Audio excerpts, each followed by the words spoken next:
Bueno, pues agradeceros a todos el acompañarnos esta tarde, también la presencia de las concejalas del Ayuntamiento que apoyan la asistencia del Museo Archivo Sánchez Mejías y otros tantos museos, y también han apoyado estas jornadas. También, bueno, unas gracias especiales a Gloria, la directora de los museos, por tener esta iniciativa, y bueno, y a Javier Laveira por organizarla, y bueno, que estamos encantados de participar. Y también la presencia de familiares de Sánchez Mejías aquí con nosotros esta tarde. Voy a completar un poco, como hemos tenido la suerte de poder ver el documental, simplemente voy a apuntar algunas pistas y sobre todo me voy a centrar en la relación entre Gerardo Diego y José María de Cossío, que fue se ha hablado en el documental, por ejemplo, de la buena pareja que hizo con Juan Larrea. Era, digamos, su amigo, su cómplice para decidir ser poeta y para decidir ser poeta de vanguardia. Pero hay otra figura fundamental, que es Cossío, con el que van a explorar, va a ser su amigo para explorar toda la tradición literaria española, recorrer pues desde el siglo XIX hacia atrás. Y también va a ser muy importante, y entonces ya tenemos que, o sea, conectamos con Manzanares directamente para introducir en la poesía del 27 el tema de taurino, el tema de los toros. Muchos eran aficionados porque no había fútbol. Estos jóvenes, imaginaros todo el espacio que ocupa hoy en día el fútbol u otros deportes, pues en aquella época eran los toros. Y Cossío tuvo la idea de hacer esta mezcla entre alta cultura, entre poesía y una afición popular, ¿no? Esa fue un poco... espera, que no me quiero enrollar mucho, pero bueno, es un poco el resumen. Quiero empezar con esta imagen, que es como un... ¿Ves? Sí, o sea, me gusta mucho ponerlo porque es una chuleta, una especie de representación gráfica, un golpe de vista de lo que estaba pasando en el año 27 en la literatura española. Lo publica Ernesto Jiménez Caballero en su revista, la Gaceta Literaria, y me gusta la idea porque vemos que estaban conviviendo todos, varias generaciones al mismo tiempo. No son unas generaciones que se van sucediendo, como nos enseñan un poco en los manuales, sino que estaban los mayores, los del 98, con los de Pío Baroja, Valle Inclán, que los ha puesto como unos cometas que ya van por libre, con los de la generación del 14, un poco Ortega y Gasset, Juan Ramón Jiménez, y ya los jóvenes. O sea, están realmente conviviendo y se ayudan, se influyen, y es muy importante sobre todo que en los espacios en los que conviven en las revistas, porque vemos hay un planeta con anillo que es Ortega y Gasset con su revista, la Revista de Occidente, que este año cumple 100 años. Está Méndez Pidal con la revista de Filología. Esto va a ser muy importante para Cossío y Gerardo Diego. Y luego también está otro planeta, que es Ramón Gómez de la Serna con el anillo de la tertulia Pombo. Entonces vemos que conviven en revistas, conviven en tertulias. También hay un pequeño planeta que es la residencia de estudiantes en instituciones.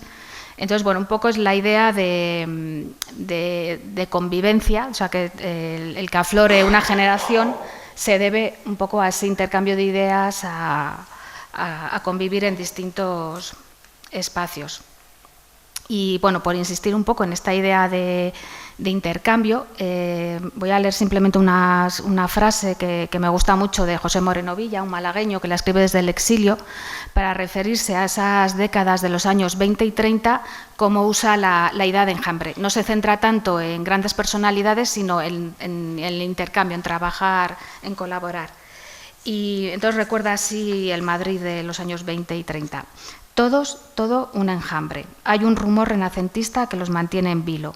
¡Qué maravilla! Durante 20 años he sentido este ritmo emulatorio y he dicho, así vale la pena vivir.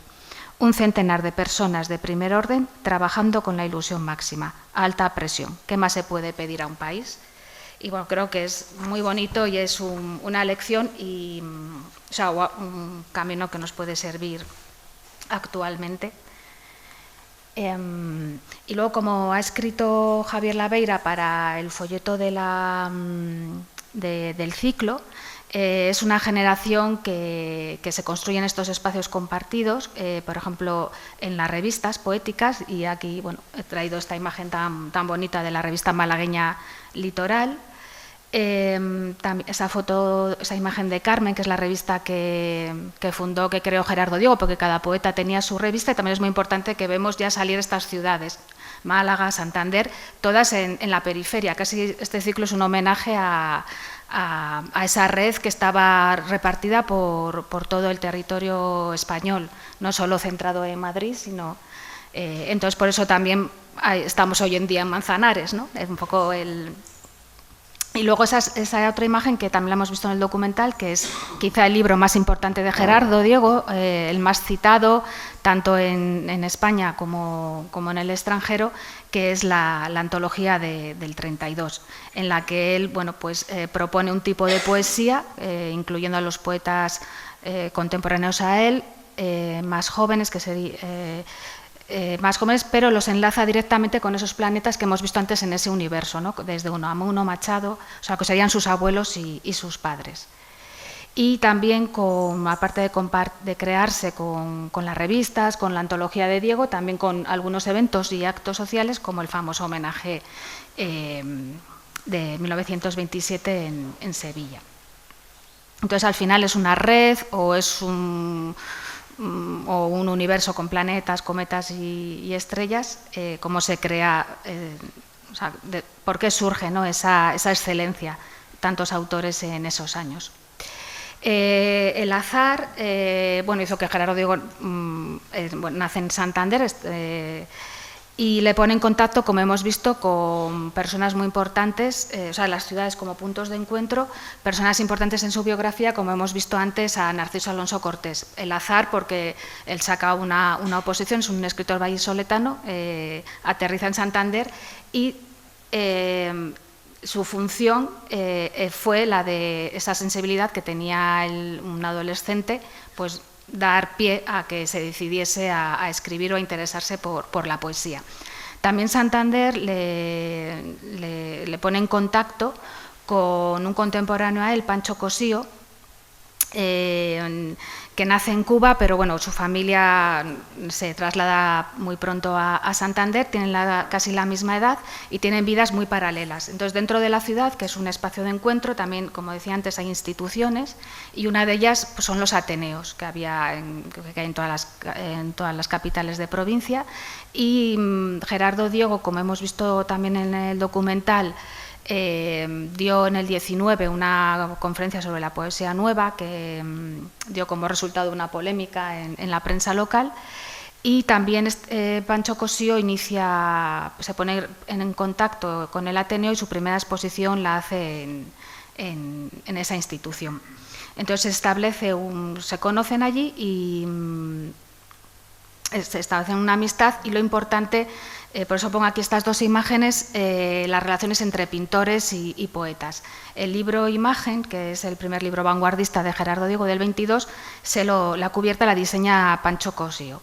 Y luego vemos en este retrato que también se lo hizo Pancho Cosío a Gerardo Diego.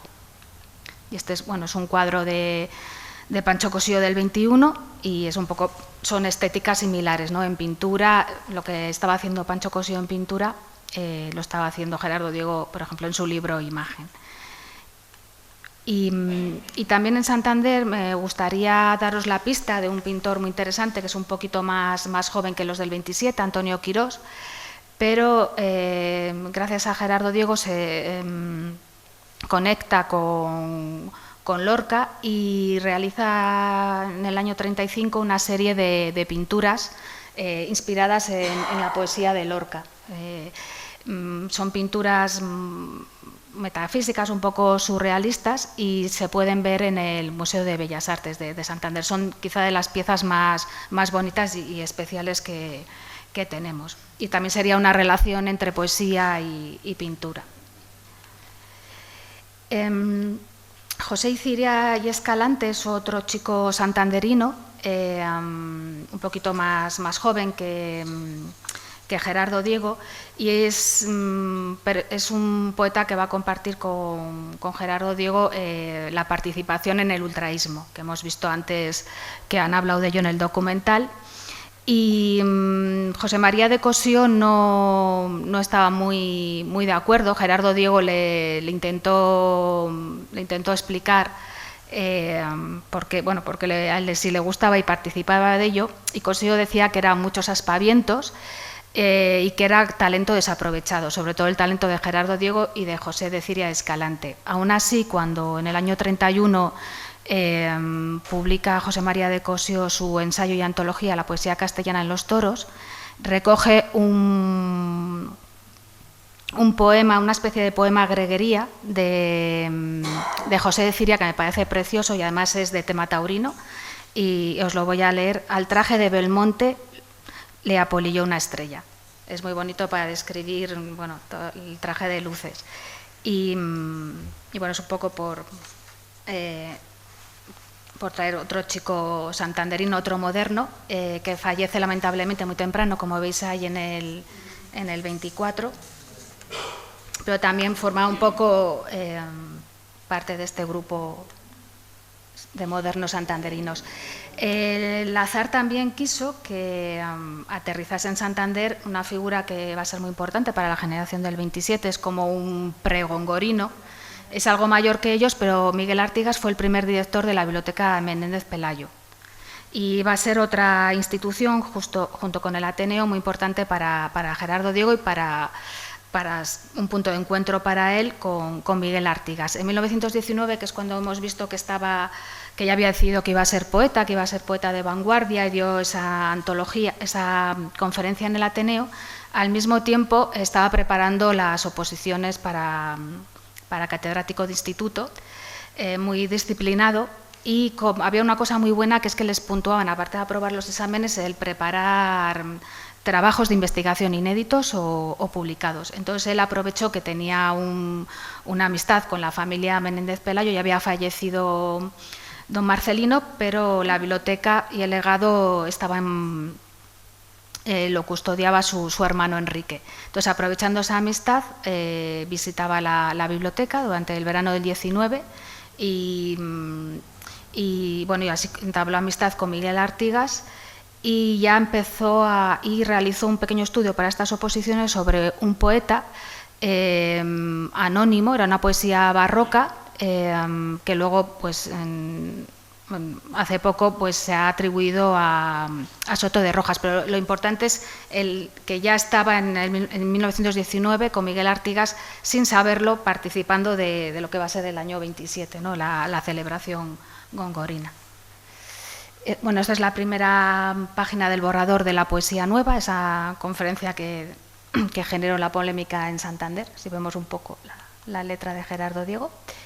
Y luego también traigo esta imagen de un edificio que no se conserva, pero hemos hablado de pintura, también es importante la arquitectura. Y Deogracias Mariano de la Lastra fue el arquitecto, el representante en Santander de la nueva arquitectura, ¿no? Como Gerardo Diego fue de la nueva poesía, pues él de la arquitectura. Y vemos ahí el típico edificio racionalista que está en la bahía de Santander, en una pequeña isla. Y luego os he puesto ahí dos flechitas, porque al fondo se ve la Madalena, se ve el Palacio de la Madalena, que está marcado con la flechita roja, y luego en amarillo no se ve muy bien, pero son las caballerizas de ese palacio.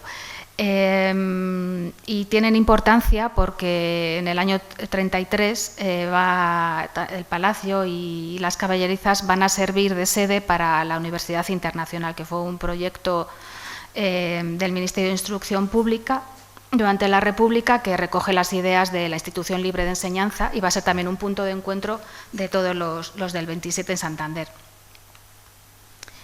Y ya voy a hablar, ya centrarme en Cossío y Gerardo Diego, con estos dos retratos de los años 20. Esta es una foto que de los dos, del año 34, que la hizo un poeta argentino, Ricardo Molinari, que estuvo en Tudanca. Y Tudanca ya es la periferia de la periferia. No sé si lo conocéis, si habéis estado. Pero bueno, estas son algunas publicaciones de José María de Cossío en los años 30, porque eran chicos que trabajaban mucho, estaban enfrascados en un montón de proyectos. Entonces, por ejemplo, pues editando fábulas barrocas, también fundó la revista de Santander, Cossío, y luego ahí está el libro que os comentaba antes, de los toros en la poesía castellana. Y estas son algunas publicaciones hechas o promovidas entre los dos, como la antología dedicada a Enrique Méndez Pelayo a su muerte, una antología de otro poeta santanderino, José del Río Sáenz Pic, y luego sus colaboraciones en la revista de Occidente. Y esta es una foto muy bonita de Cossío leyendo en Tudanca debajo de un árbol, que simboliza muy bien esa idea del Renacimiento, esa idea humanista de cultura y naturaleza. Está el intelectual leyendo en plena naturaleza, aislado de todos, de todo, del mundanal ruido. Entonces voy a leer simplemente algunas frases, porque esto se convierte en todos los miembros, o en parte de los miembros de la generación del 27, casi en un mito, en José María de Cossío recluido en su casona.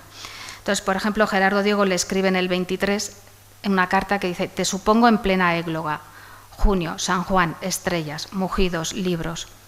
Federico García Lorca, en una carta le dice: «Le veo a usted en su casa de Tudanca, entre una tibia brisa de membrillos y nogal pulimentado, trabajando en cosas bellas por el día y durmiendo un lento y dulce sueño de oso por las noches».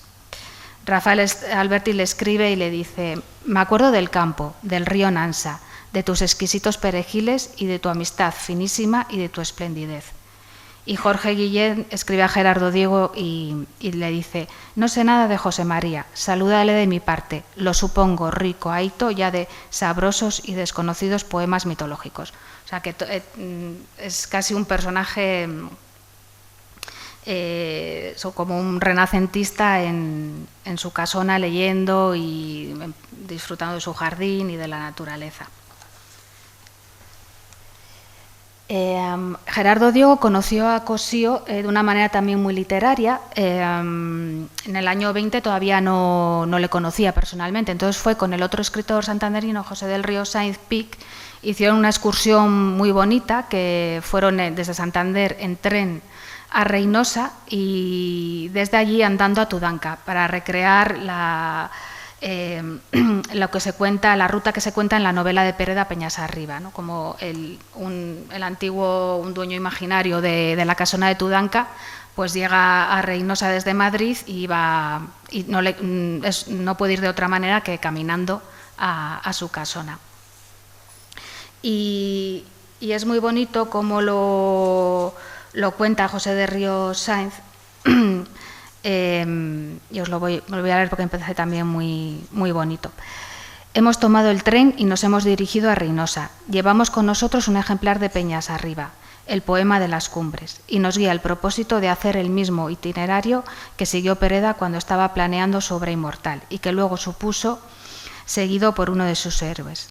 En Reynosa, la casona de Tablanca, hay un buen día de camino, un camino maravilloso por los altos de los puertos envueltos en niebla, donde pastan los rebaños, al cuido único de un pastor selvático cobijado en ancestral covacha. Finaba el día cuando entramos en la casona y los brazos hospitalarios de don José María se abrían para acogernos». O sea, Y bueno, esto es un retrato de Pic por otro santanderino, Francisco Rivero Gil, que es un ilustrador y sobre todo es un excelente portadista de todas las principales editoriales de los años 20. Y bueno, esto es un ejemplo de algunas revistas ultraístas que se conservan en la biblioteca personal de Gerardo Diego. Y bueno, y Amistad y libros es porque José María de Cossío en el año 20, cuando conoce a Gerardo Diego, publica el primer libro de una colección que hacía novenal de libros, que la llamaba así, libros para amigos, y para regalar a sus amigos. Y el primer número son sus propios poemas, es el único libro de poemas que publicó. Pero también esta colección sirve un poco de pegamento de todo este grupo de jóvenes poetas, porque va a empezar a convertirse un poco en editor de ellos.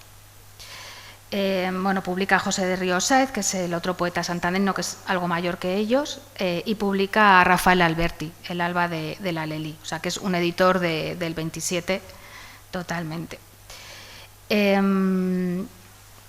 Y luego la Casona, pues al estar alejada, era el sitio ideal para refugiarse, para leer, para pensar, para conversar.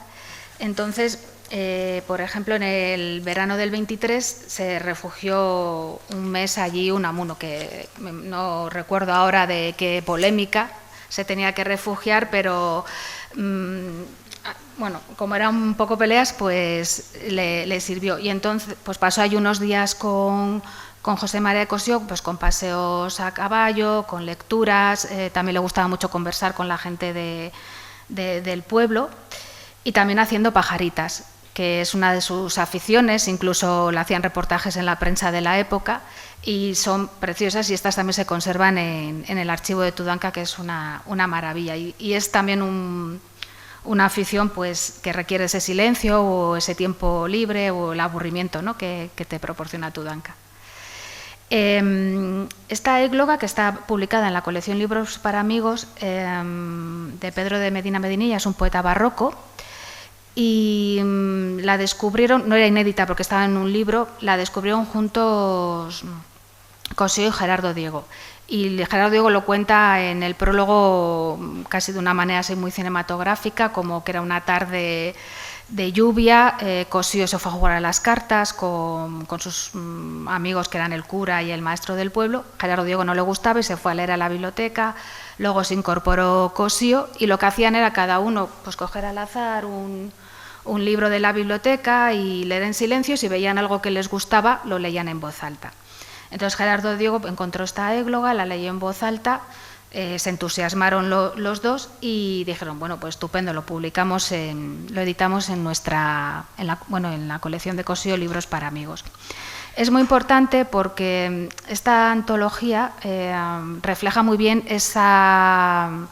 ese fervor o esa fiebre filológica que tenían todos estos poetas. Incluso los que no se habían adaptado al sistema educativo, como Alberti o Lorca, estaban todo el día estudiando, estaban en bibliotecas y se ve claramente en su poesía, en las conferencias, que estaban rastreando, investigando toda nuestro acervo literario.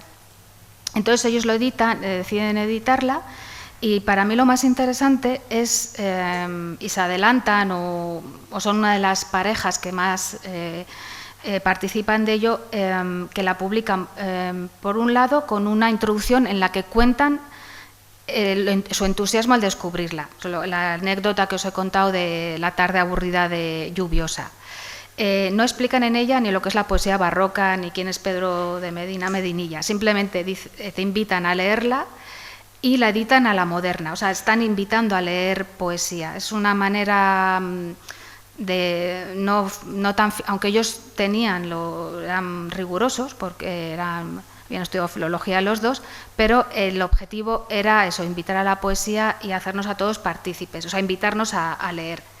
Y esto va a ser un rasgo de la nueva filología y lo vamos a ver luego en las publicaciones del centenario de Góngora, que van a seguir estos criterios. Luego su fervor por Luis de Góngora, que cuando descubren su poesía todos estos jóvenes poetas, y como decía Guillén, era nuestro Don Luis. No, es que para ellos era un contemporáneo, no un poeta moderno como ellos. Bueno, esto es Lola, el suplemento de la revista de Gerardo Diego, en la que Gerardo Diego contó todas las actividades y todo lo que hicieron en el 27 para celebrar a Góngora. Y estas son las 3 publicaciones que salieron al final de un proyecto muy ambicioso que planificó Gerardo Diego de editar la obra de Góngora. Él hizo un listado fragmentando la obra, repartiendo a cada uno lo que tenía que hacer, pero los únicos que entregaron el trabajo fueron Dámaso Alonso y José María de Cossío y el propio Gerardo Diego. Entonces, cuando estaban encarteándose para ver cómo lo hacían, Gerardo Diego les dijo: norma número 1, un prólogo más poético que académico, que ya lo habían hecho ellos en el año 24. Y luego también decían una edición a la moderna, o sea, ni notas a pie de página, o sea, facilitar la lectura. Y bueno, todo este proyecto se lo apoyó Ortega y Gasset, porque se publicó en la revista de Occidente, que es lo que hemos visto al principio de los planetas, los padres, los abuelos y los más jóvenes colaborando y apoyándose. Y esta es la preciosa cubierta de Juan Gris, que manda desde París para el número especial de la revista Litoral, que en el documental ha hablado de ello Julio Neira. Pero vemos que es una generación integradora, aparte de integrar a viejos y jóvenes, literatura contemporánea y literatura del pasado, poesía barroca y pintura cubista, o sea, eran geniales, ¿no? Y esto es un retrato de Rafael Alberti que le hizo Daniel Vázquez Díaz. Otra vez vemos las relaciones entre poetas y pintores, entre un poeta mayor y un poeta joven, el intercambio generacional, para su libro Marinero en tierra.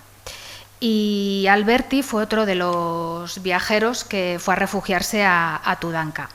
Y en este caso, bueno, el resultado fue uno de los libros más importantes de la poesía española de esas décadas, porque también supone que sobre Los Ángeles, y supone un cambio. Después de la poesía pura, pues la poesía empieza un poco a mancharse, y sobre Los Ángeles, junto con un poeta en Nueva York, ¿no? Pueden ser como un poco los dos, así esquematizando mucho, que cambian un poco el tono, ¿no?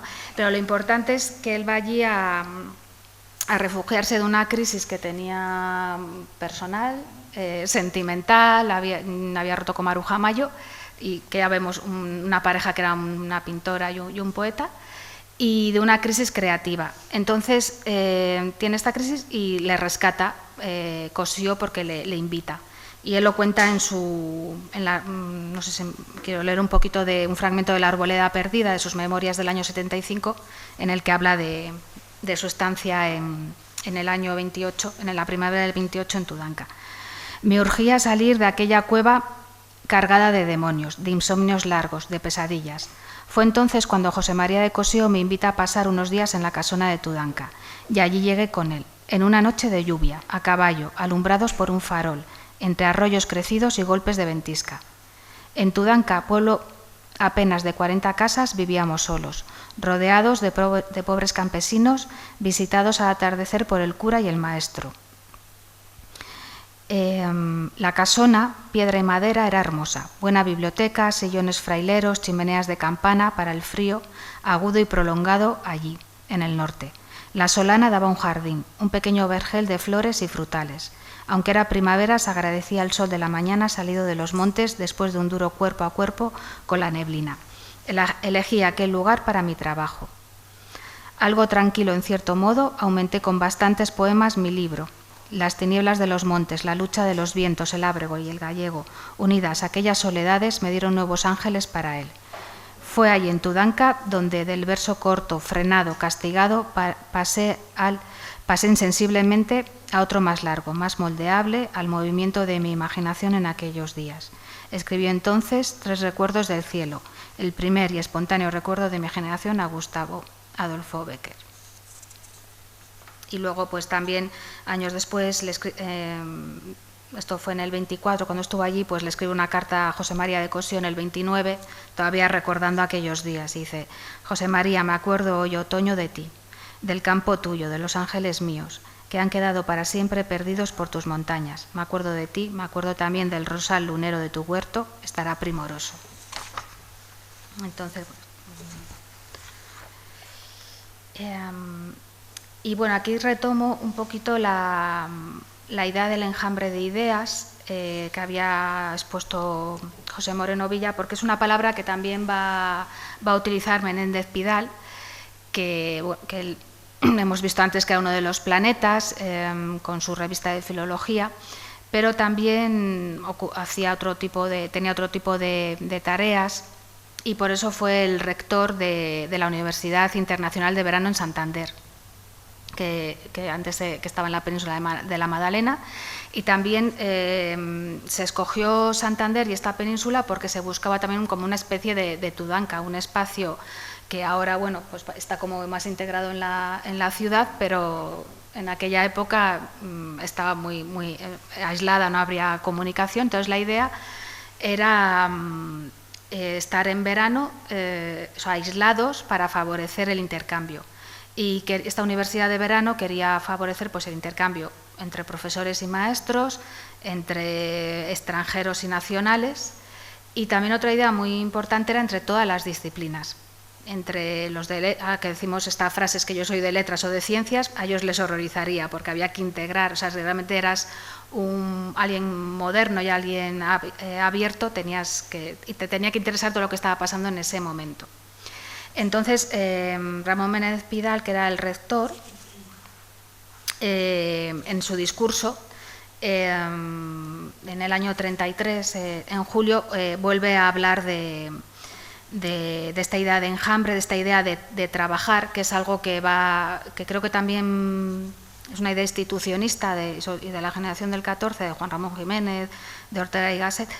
Esta idea del trabajo creo que también es del trabajo gustoso, les ayudó mucho a ese entusiasmo que tenían y a dar esa generación de poetas. Y voy a leer un trocito del discurso de Menéndez Pidal. Es la Universidad Internacional una universidad de vacaciones. Vacación y trabajo, mejor dicho, vacación y fecundidad. ¿Acaso no sean términos tan opuestos como se cree? Vamos a trabajar en vacación. De la vacación estival sacan las gentes no un resultado económico concreto y computable, sino algo como un rendimiento difuso, que da al ser humano una elasticidad, un bienestar general, no localizado, pero que impulsa, mejora la lucha. Ojalá de este tipo de enseñanza que hoy inauguramos se beneficie el espíritu en condiciones semejantes, y al volver en octubre, cada cual a su campo de trabajo, lleven el ánimo más que unos conocimientos concretos determinados, una tonicidad nueva y fecunda. Vacaciones, pues, cruzadas por un enjambre de ideas, contrarias a la vacía vacación.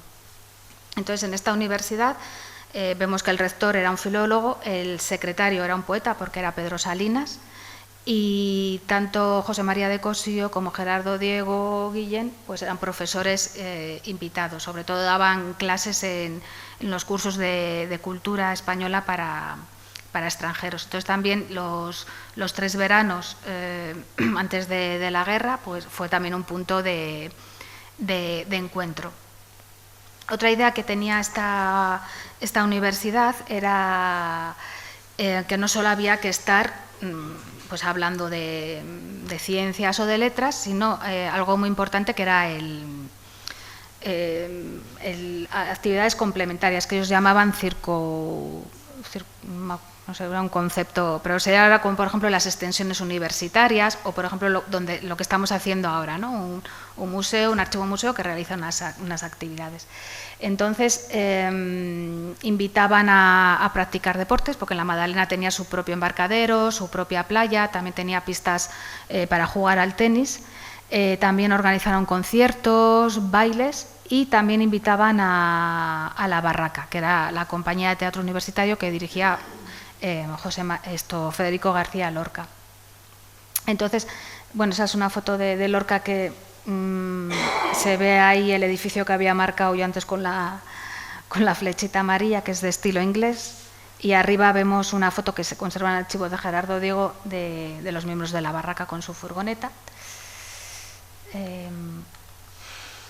Bueno, esto es una escenografía de Benjamín Palencia para la barraca, otra vez arte y literatura, y sobre todo es importante porque cuando estuvo en la UIM, en la UI, o sea, en la Universidad Internacional del 33, a Lorca le hicieron una entrevista y él declaró allí que nuestro teatro moderno, el de aquella época, era Calderón, Cervantes, Lope, Gil Vicente, o sea que comparte con Cossío, con Gerardo Diego este fervor filológico.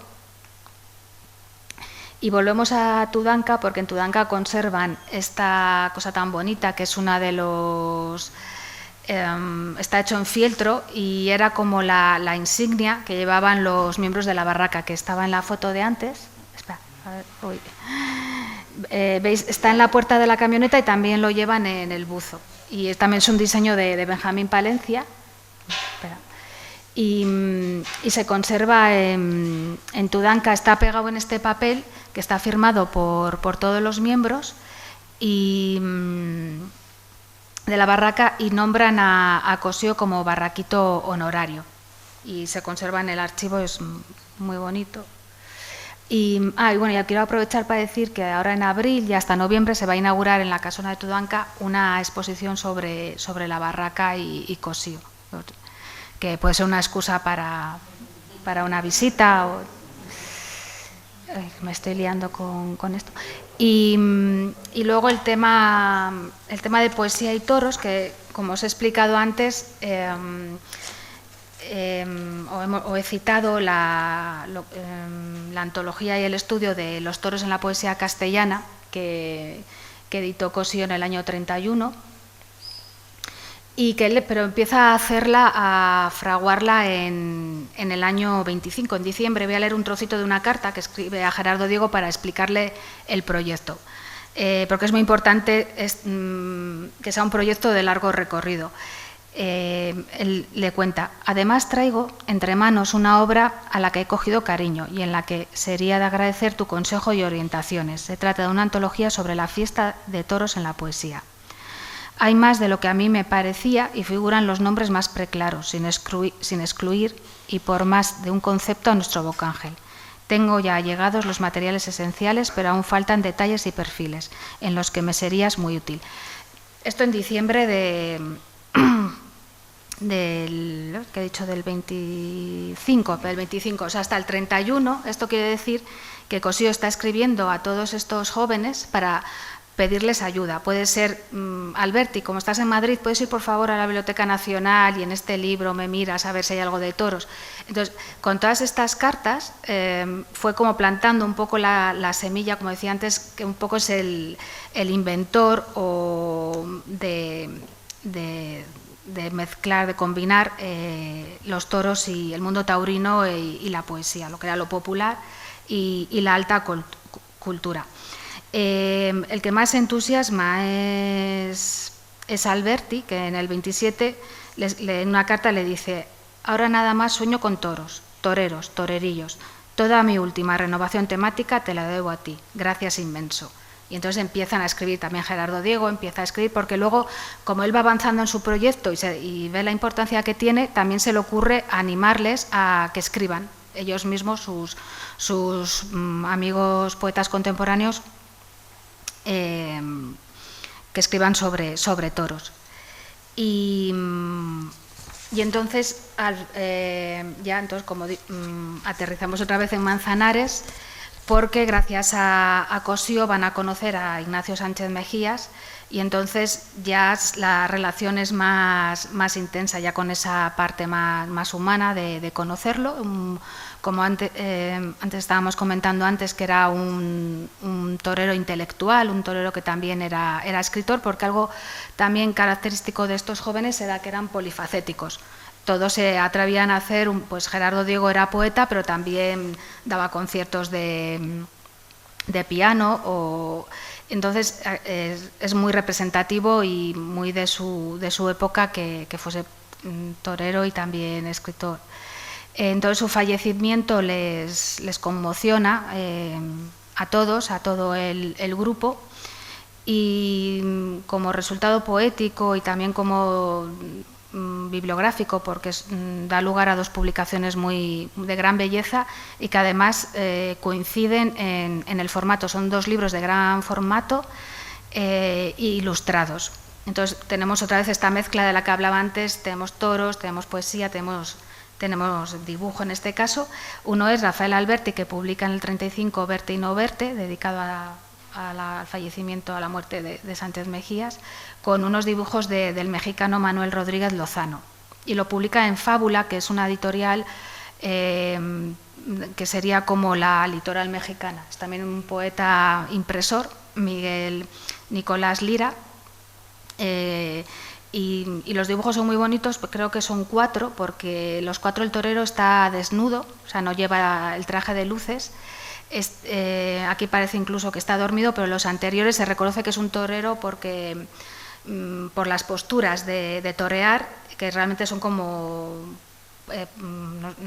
posturas de ballet, son coreografías, es muy bonita esta edición. Y la otra es la del llanto, el poema del llanto de Federico García Lorca, que está ilustrado por José Caballero. Y se publica en Madrid, en Cruz y Raya, y el original, bueno, como sabéis, se conserva en la casona, el manuscrito. Y no sé si me he pasado de tiempo para una segunda parte. Muy bien, me dijiste que me sentara por si intervenía, pero es que no he tenido nada. No te he dejado con tanto contacto. No por eso. Has contado muchísimas cosas que yo desconocía, con lo cual, ¿qué te iba a decir si las desconocía? Y después no había. Bueno, que yo creo que ha estado muy bien. Muchas gracias, Andrea. Muchas gracias a todos y emplazaros mañana a ver y a oír a Eva Díaz Pérez hablar sobre la importancia de Sevilla en la generación del 27. Gracias, Andrea.